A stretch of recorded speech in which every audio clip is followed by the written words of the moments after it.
안녕하세요. 대단히 반갑습니다. 간디 자서전 2.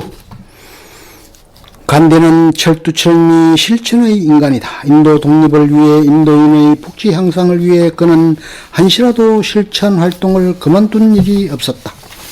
그와 같은 실천 운동은 간디가 사թ야, 진리 또는 아힘사의 법이라고 부르던 도덕률에 일관해서 의지하였고, 그런 도덕률은 그의 종교와 밀접한 관계를 가지고 있었다.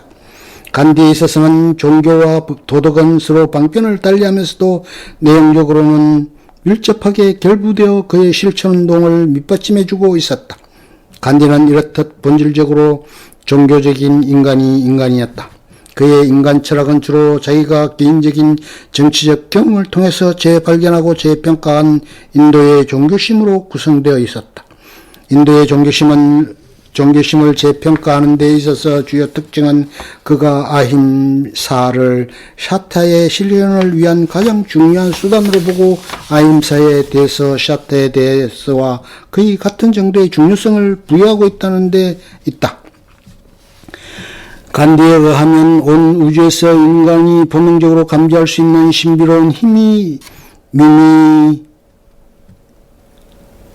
있는데, 이 힘이야말로 변전무상한 이 세계에 있어서 영구불변하는 유일한 실제라고 한다.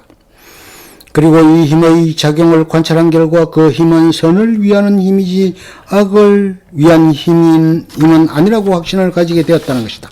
간디가 사թ야 또는 신이라고 부르는 것은 바로 이 힘을 말하는데, 그는 이 힘을 인격으로서가 아니라 하나의 법, 즉 생명의 법, 자연의 법, 도덕률이라고 생각한다. 간디는 이와 같이 궁극적인 실제를 하나의 신비롭고 선한 힘이라고 생각하고, 우주 속에서 질서와 조화 및 도덕률의 지배를 보며 이 도덕률이 개인 생활과 사회생활의 지도 원리라고 간주한다. 즉, 간디에 있어서는 그런 도덕률은 인류를 지배하며 인간의 본성 속에 스며들어 있는 항구불변의 인생 법칙이다. 그는 그러한 도덕률을 진리의 법이라고 부르고, 때로는 진리 또는 사թ야라고만 하기도 한다. 이 사탕은 경우에 따라 진리라고도 번역될 수 있다. 그러나 실은 사타라는 말은 보다 넓은 의미를 가지고 있어 진실과 진리 이외에도 선량, 정의, 구국적 실제와 신, 이런 모든 속성들의 참된 실체도 아울러 의미한다. 그리고 간디 철학에서 이 사թ야에 담가는 가장 중요한 요소인 아힘사도 사թ야와 마찬가지로 세계의 존립 그 자체가 의거해 있는 보편적인 제1원인이다. 정오와 전쟁으로 인한 과거 속에서도 인류 생활이 지속되고 있는 이유는 이 세상에는 그런 파괴의 법보다 더 고차적인 법이 있기 때문이라고 간디는 생각하는데, 그 법이 다름 아닌 아힘사의 법이지만 그것도 마찬가지로 넓은 의미를 가지고 있다. 이 말은 애정, 동정, 자비, 관용, 봉사, 자기 희생 등의 적극적인 의미와 아울러 비폭력, 불상해와 같은 소극적인 의미도 가지고 있다. 간디는 그 적극적인 측면을 사랑의 법 내지 사랑이라 부르고, 그 소극적인 측면을 비폭력의 법 내지 비폭력이라 불렀다.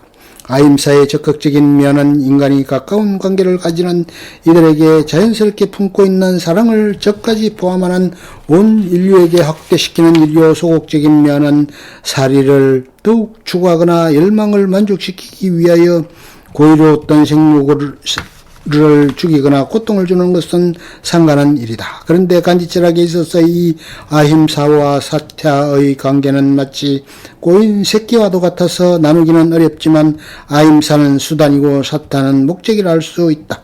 왜냐하면 간디는 아힘사를 통하지 않고는 사թ야를 발견될 수 없다고 믿기 때문이다.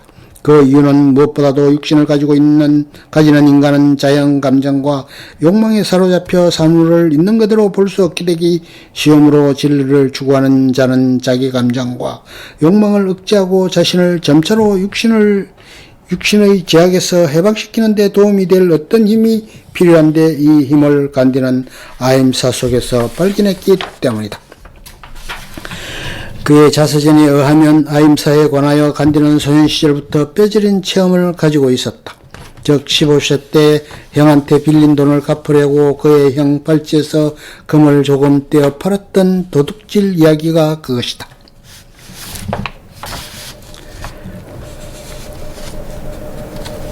간디 1869에서 1948 인도의 민족운동 지도자 사상가, 서부의 포르반다르 출생 마하트마, 위대한 영혼이라는 이름으로 불리는 인도 건국의 아버지이다. 1887년 18세 때 영국 런던에 유학하여 법률을 배우고 1891년 귀국하여 변호사로 개업하였다.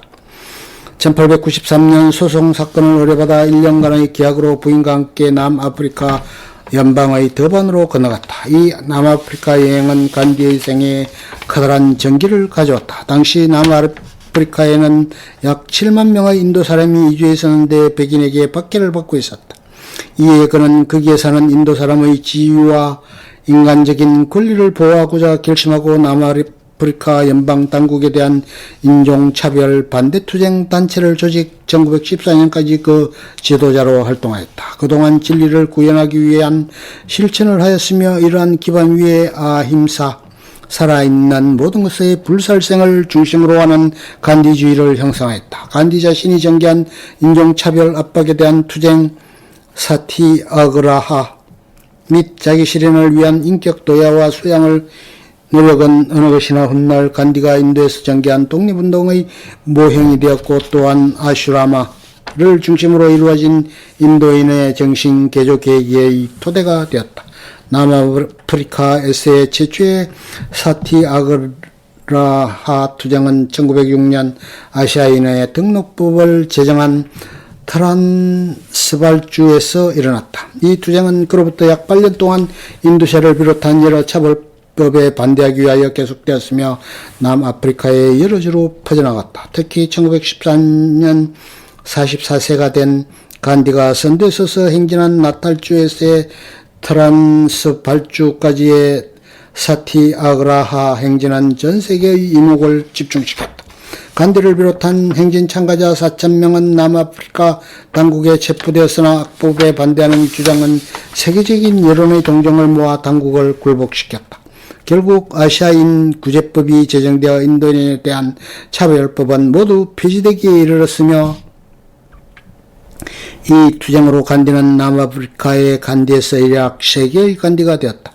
남아프리카에서 사명을 다한 간디는 1915년 귀국하였는데 정치운동에는 참여하지 않고 토지 분쟁의 해결 등에 노력하였다. 제1차 세계대전이 일어나자 처음에는 인도의 독립을 촉진하기 위하여 영국의 입장을 지지하였으나 전쟁 후 영국의 배신과 1919년 롤라트 법안과 같은 반란지랍 조령의 시행 때문에 사티아그라하 운동을 전개하기도 하였다.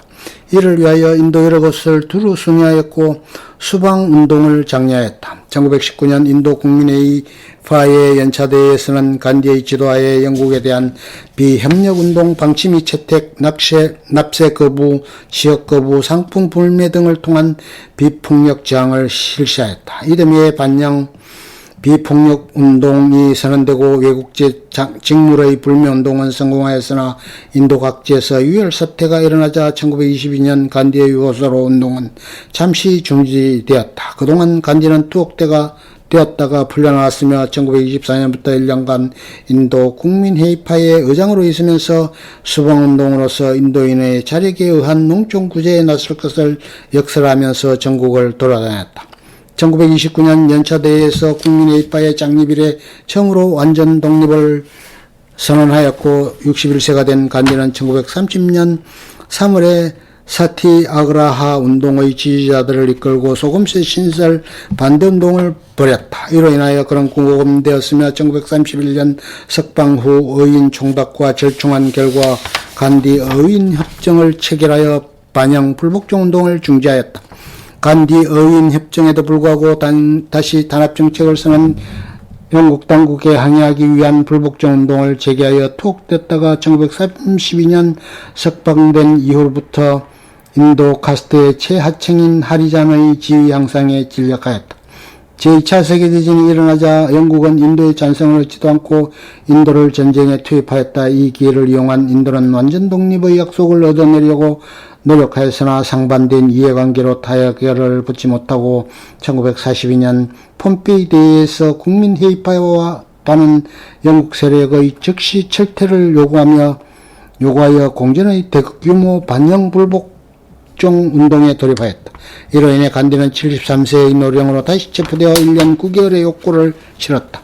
전쟁 후에는 인도를 하나의 감옥으로 보고 전하와 굶주림으로 거칠어진 인심의 용기와 희망을 불어넣기 위하여 인도의 여러 곳을 순회하면서 힌두 이슬람 화해를 위한 인도 통일의 필요성을 역설하였다.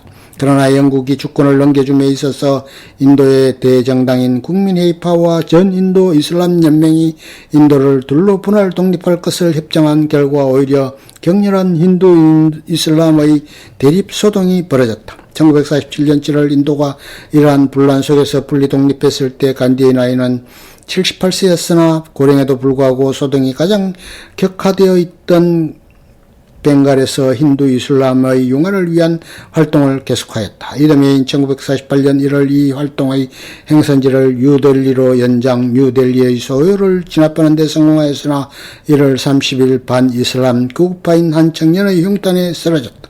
1922년 12월 인도의 문호 알-타고르의 방문을 받아 마하트마 위대한 영혼이라고 칭송한 시를 받고 그 후로는 마하트마 간디라고 불리게 되었는데 그의 위대한 영혼은 인도 민족에게 커다란 영향을 주었다. 일반적으로 민족의 독립을 위해서는 폭력이 커다란 역할을 하였으나 인도에 있어서는 간디의 사티아그라하 사상에 입각하여 평화적으로 추진되었다는 점이 특징이다. 간디의 주저 인도의 자치에서 지벽적으로 표현되어 있는 반서구 사상은 그의 단편적인 편모에 지나지 않는다. 그의 평화사상과 평화에 바친 업적은 실천면에서 볼 때 민족주의자라고 보는 편이 타당하며 특히 비폭력, 무저항주의는 인류 역사에 길이 남을 것이다.